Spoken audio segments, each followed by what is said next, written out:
पूर्व के व्याख्यान में हमने ध्यान की परिभाषा देखी थी और ध्यान की क्या क्या मुख्य मुख्य विशेषता हैं इसके बारे में जानकारी प्राप्त की थी।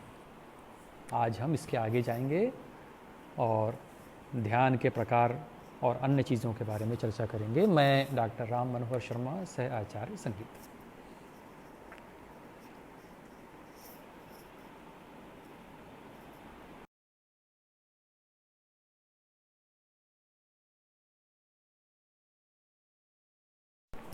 ध्यान के प्रकार। ध्यान 3 प्रकार का होता है: ऐच्छिक ध्यान, अनैच्छिक ध्यान और स्वाभाविक ध्यान। ध्यान के लिए जो सहायक दशाएं होती हैं ये 2 प्रकार की होती हैं, बाह्य या वस्तुगत और दूसरा आंतरिक या आत्मगत। अब इसमें अलग अलग देखें कि बाह्य या वस्तुगत में क्या क्या होते हैं दशाएं। इसमें उत्तेजना का आकार, उसकी स्थिति, तीव्रता, प्रकृति, परिवर्तन, गति, पुनरावृत्ति, स्थिति, नवीनता और उत्तेजना का व्यवस्थित रूप।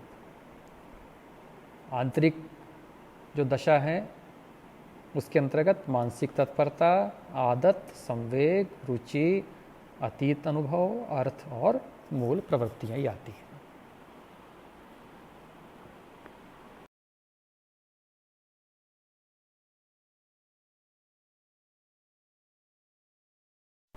अब बात करें रुचि और ध्यान का संबंध। अवधान या ध्यान को केंद्रीकरण का सबसे मुख्य आधार जो है वो रुचि है, हमारी रुचि है। हम उन विषयों पर ध्यान ज़्यादा देते हैं जो हमें पसंद है, और जो हमें पसंद नहीं है उन पर हम ध्यान नहीं देते हैं। ध्यान और रुचि का घनिष्ठ संबंध है और रुचि और ध्यान दोनों एक ही मनोदशा के 2 विभिन्न रूप हैं। बालकों में जो रुचियां होती हैं वह जन्मजात नहीं होती बल्कि परिवेश में विकसित की जाती है। बालक के विकास के साथ साथ रुचियों में अंतर देखा जा सकता है। शैशवावस्था, बाल्यावस्था, किशोरावस्था, प्रौढ़ावस्था और वृद्धावस्था में व्यक्ति में भिन्न भिन्न रुचियां दिखलाई पड़ती हैं। अगर हम बालकों की रुचियां की बात करें तो मुख्य रुचियां इस प्रकार होती हैं, जैसे अध्ययन की रुचियां, चलचित्र की रुचियां, खेल में रुचियां, रेडियो और टेलीविज़न की रुचियां, संगीत की रुचियां और हास्य कथाओं में रुचियां। अब हम बात करें किसी विषय में रुचि और ध्यान देने के कारण। तो पहला हो गया वंशानुक्रम। भिन्न वंशानुक्रम के व्यक्ति एक से वातावरण में रहकर भी भिन्न विषयों में रुचि रखते हैं। योग्यता और व्यक्तित्व भी अलग अलग होते हैं। किसी विषय में ध्यान देने की प्रवृत्तियां मनुष्य की वंशानुक्रम से बनती है। इसी कारण संगीतकार का लड़का संगीतकार, चित्रकार का लड़का चित्रकार और मूर्तिकार का मूर्तिकार बनता है। यह वंशानुक्रम चलता रहता है। दूसरा कारण है वातावरण, एनवायरनमेंट। संगीत का वातावरण मिलने पर विद्यार्थी को संगीत में रुचि हो सकती है। यदि वातावरण द्वारा उत्तेजना और अवसर ना मिले तो वंशानुक्रम की प्रवृत्ति व्यर्थ हो जाती है। एक गायक का बच्चा, उसमें अगर संगीत संबंधी अनेक प्रतिभा भी है तो भी उसका उचित विकास नहीं हो पाता यदि जो वातावरण है वो उसके काम के अनुकूल ना हो। कई बार व्यक्ति को वातावरण के अनुसार रुचि बदलनी पड़ती है। कई बार व्यक्ति को ऐसे विषय में रुचि हो जाती है जिससे उसे कभी रुचि ही नहीं थी। जैसे किसी विद्यार्थी की रुचि संगीत में है और वह एक बड़ा गायक कलाकार बनना चाहता है। यदि उसे योग्य गुरु सुविधाजनक ना मिले, धन की कमी, तो वह एक बड़ा कलाकार बनने से वंचित रह जाएगा। लेकिन ऐसा हो सकता है कि वह एक रचनाकार बन जाए, कहीं अध्यापक बन जाए।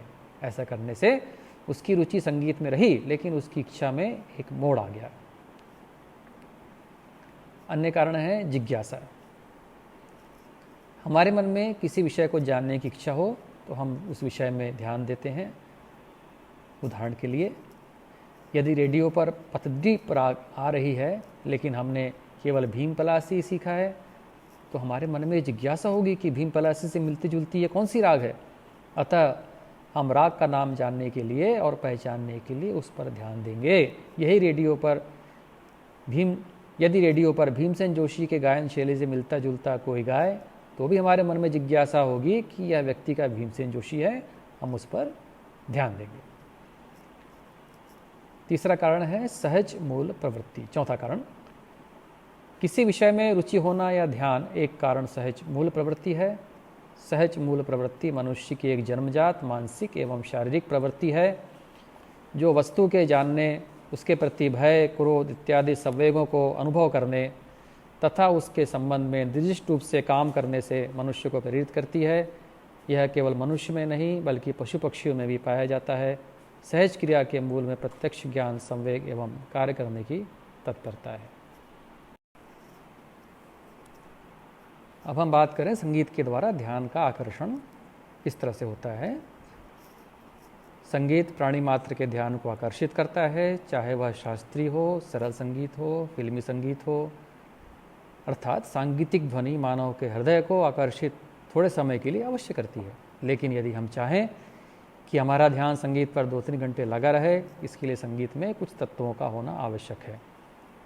क्योंकि मनोवैज्ञानिकों द्वारा यह सिद्ध हो चुका है कि व्यक्ति का ध्यान किसी भी विषय या वस्तु पर 8 या 10 सेकंड से अधिक नहीं लग सकता, क्योंकि व्यक्ति किसी विषय में नवीनता, परिवर्तन, गतिशीलता चाहता है। अतः संगीत में इन्हीं सब गुणों को होना आवश्यक है जिससे व्यक्ति का ध्यान आकर्षित हो सकता है। कौन कौन से गुण? जैसे परिवर्तन। संगीत में परिवर्तन का काफ़ी महत्वपूर्ण स्थान है। कई प्रकार से यह परिवर्तन किया जा सकता है। जैसे जिन रागों में साम्यता होते हुए भी थोड़ा परिवर्तन होता है, वह ध्यान को आकर्षित करता है। जैसे सोहिनी मारवा के स्वरूप के सदस्य है। यदि मारवा में कोई सोहनी का टुकड़ा आ जाए तो हमारे ध्यान को आकर्षित करेगा। दूसरा है उत्तेजना की तीव्रता। तीव्र उत्तेजना पर निर्बल उत्तेजना की अपेक्षा शीघ्र ध्यान जाता है, जो कि स्वाभाविक है। यदि तबला और नगाड़ा बजे तो नगाड़े की आवाज़ लोगों के ध्यान को अधिक आकर्षित करेगी। यदि वाद्य वृंद में सभी वाद्य हो तो सितार, वायलिन, हारमोनियम, जल तरंग आदि, तो जल तरंग वाद्य की ध्वनि में जो ध्वनि है वो हमें शीघ्र आकर्षित करेगी, क्योंकि उसकी आवाज़ अन्य वाद्यों से तीव्र है। अन्य गुण हैं, जैसे कुछ राग एक दूसरे से चलन के कारण तो मिलते हैं या स्वर साम्य होने के कारण। जैसे चलन में विभास और भोपाली। विभास सुनते ही हमारा ध्यान आकर्षित होगा कि इस राग का चलन भोपाली जैसा है, लेकिन विभास में रेदा कोमल लगते हैं। इसी प्रकार बिलास खानी तोड़ी, जो कि स्वर तो भैरवी के समान है लेकिन वो अलग है। यदि विभास गाते गाते भोपाली राग के स्वरों को विभास के स्वरों में गा देंगे, अर्थात रेधा कोमल के साथ, इस तरीके से ये ध्यान आकर्षित हमारा होगा। एक और गुण है पुनरावृत्ति। वह उत्तेजना जो हमारे ध्यान में आसानी से चली जाती है, जो अधिक देर तक हमारी ज्ञानेंद्रियों के समक्ष रहती है। एक वक्ता अपनी बात की महत्ता को बढ़ाने के लिए बार बार कहते हैं। कक्षा में गुरु विद्यार्थियों का ध्यान आकर्षित करने के लिए हर बार एक नई चीज़ को बार बार बताते हैं। लास्ट में देखें नवीनता। नई वस्तु या नई तकनीक के प्रति हमारा ध्यान शीघ्र आकर्षित हो जाता है। नवीनता जो है वह संगीत की जान है। नवीनता के गुण के कारण ही एक ही गायक से एक ही राग बार बार सुनने पर भी कोई यह अनुभव नहीं कर सकता है कि यह तो वही चीज़ है जैसा कि फिल्मी संगीत में होता है। फिल्मी संगीत में जब एक नया गाना चलता है तो उसके सुनने की मांग होती है। उसको सुनते सुनते यह स्थिति आ जाती है कि वह उनको जो है वो सुनना लोग बंद कर देते हैं। लेकिन शास्त्रीय संगीत की यह विशेषता है कि वह हर समय नवीन है। इस तरीके से हमने आज देखा, ध्यान के प्रकार देखे, रुचि और ध्यान का आपस में किस तरह से संबंध है, और संगीत के द्वारा ध्यान किस तरह से ध्यान का आकर्षण जो है संगीत के द्वारा किस तरह हो सकता है।